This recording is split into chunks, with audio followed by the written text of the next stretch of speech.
আপনারা বলতেছেন যে এই দুর্দিনে হুজুররা কই গেল, হুজুরদেরকে আমরা খুঁজে পাইতাছি না ভাই। হুজুররা ট্রাক ভাড়া কইরা 20 জন 25 জন মিলা ওই ক্যামেরা ধরে ভিডিও করতে করতে ব্লগ বানাইতে হয় না। হুজুররা এই দুর্যোগে ব্লগ বানাইতে হয় না। আপনি হুজুর করে দেখবেন কেমনে, বাংলাদেশের কয়টা হুজুরের বড় বড় পেজ আছে, কয়টা হুজুর ভিডিও টিকটকে ভিডিও দেয়, তাহলে হুজুরকে আপনারা দেখবেন কোন দিকে। আমার করে দেন কে লেগা, আমরা আপডেট দেই, নিউজ দেই, ভিডিও বানাই, এটা করি নানান কন্টেন্ট ক্রিয়েটর আয়, দেখবেন কি তাদের পেজে 38টা 39টা 40টা ভিডিও হয়ে গেছে।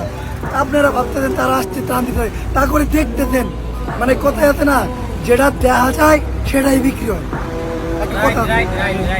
হুজুররা যদি আজকে ব্লগ করতো, হুজুররা যদি একটা মিউজিক লাগাইতো ব্যাকগ্রাউন্ডে, হুজুররা যদি এই যে বইরে এমনি ভিডিও করতে করতে ব্লগ করতে করতে আইতো, হুজুররা যদি একজনের টান দিত, 5 জন ছবি তুলতো, হুজুররা যদি ক্যাপশন লাগতো, তাইলে আজকে আপনারা হুজুররাও মানে ওই যে দেখতে পাইতেন।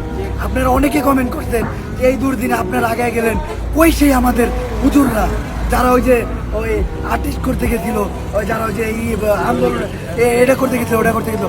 আমি এই জন্য শুধু ভিডিওটা করলাম এই কারণে যে হুজুরদেরকে আমি দেখাই দিলাম আমাদের বাংলাদেশে মাদ্রাসার স্টুডেন্টরা এমনভাবে অবহেলিত, এইটা মানা যায় না।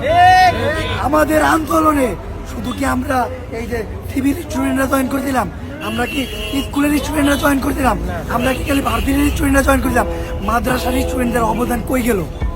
কেউ বলছে একবার কোনো টিভি মিডিয়া প্রচার করতে পারেনি। আমি টিভি মিডিয়ার কথা বলুন কি, আমি নিজে প্রচার করিনি। কারণ কি জানেন, ওই টাইমে আমরা করতে পারিনি। হ্যাঁ, তো আমি চাই যে আপনারা ওই যে যারা এই ধারণা রাখেন না যে হুজুররা এই দিনে মানুষের পাশে নাই, তারা নিজের ধারণাটা ভাঙেন। এই ফেনীতে আসেন, নোয়াখালীতে আসেন, লক্ষ্মীপুরে আয়, হুজুররা হিন্দু দেখলে আরো বেশি, একজন সনাতনী দেখলে পারলে দান 2 লাখ করে পটলা দিয়ে দেবো। আপনারা হুজুর করে একটু অন্য চোখে দেন, দেখেন না ভাই। বাংলাদেশের সবচেয়ে সংখ্যালঘু কারা জানেন? মাদ্রাসার স্টুডেন্টরা, হুজুররা, ইমামরা। বাংলাদেশে ওই যে এখন কি নিয়ে আন্দোলন হয়, আনসার নিয়ে আন্দোলন হয়, হুজুরকে নিয়ে আন্দোলন হওয়া উচিত। আমি জোর দাবি করুন, আপনারা দয়া করে ওনাদের আলাদা চোখে দেখেন না। মাদ্রাসার স্টুডেন্টরা যা করছে আমাদের এই কোটা আন্দোলনে, এখনো যা করতেছে, আপনারা একটু এসে দেন।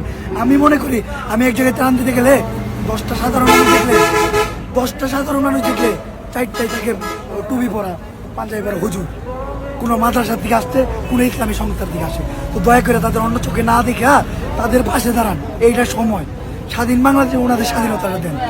আসসালামু আলাইকুম।